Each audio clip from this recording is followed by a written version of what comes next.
Hello, myself Nipun Saraswat from Best Year 24, and I studied the manufacturing process of a very simple thing that we use in our day-to-day life, that is stapler. A stapler is a mechanical device that joins pages of paper or similar material by driving a thin metal staple through the sheets and folding the ends. Staples are widely used in government, business offices, and workplaces, homes, and schools.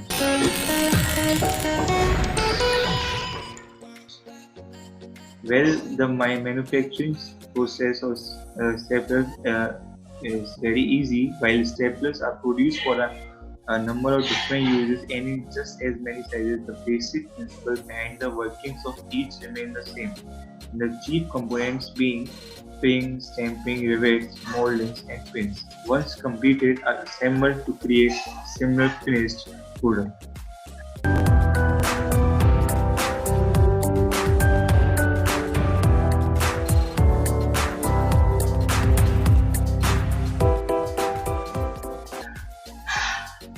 Where, as we can see in this diagram, all the components are formed and then combined to form a stapler. Where the first step that comes in this manufacturing process is forming the springs. Two types of spring are used in the basic stapler, the coil and the leaf. Coil spring is made from metal that has ability to withstand a constant pressure and release and still maintain its shape. The coil spring material is wound around an appropriately sized rod is then heat treated to produce change in the metal's characteristics. Changes that give the metal elasticity. The heat treated coil can be pulled apart and pressed together within reason and still return to its original wound condition.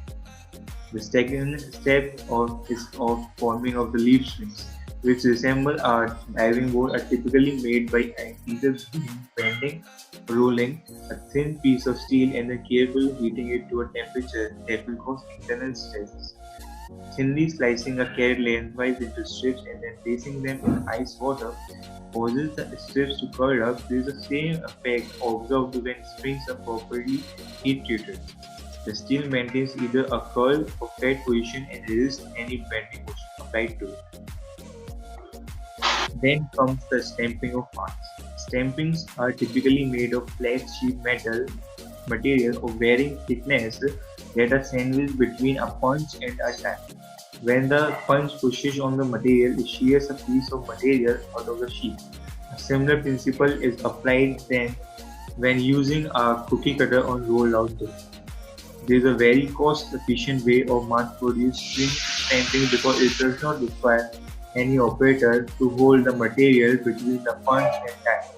Most of the major material companies design springs and rivets such as the base, metalhead, and airwing are made in this way. Then comes the break forming. After a part is stamped, it is usually then formed into a shape. If the shape is an intricate one, another type of punch and die is used. The material may also be heated in order to soften it, allowing the material to bend more easily. Rivets. Rivets are made by cutting off a piece of a bar stock and forging it to obtain the desired configuration. Forging is a process similar to stamping, except the starting material is almost to size ready. Forging will minimally change the size and shape. The strength of the material, however, is significantly increased. So, finally, the pins, stamping, and springs are some assembled in stages and then assembled together with upper and lower halves of the stapler frame. The last items to be assembled are the feed and the stamp on plastic cap, and we get a step. Thank you.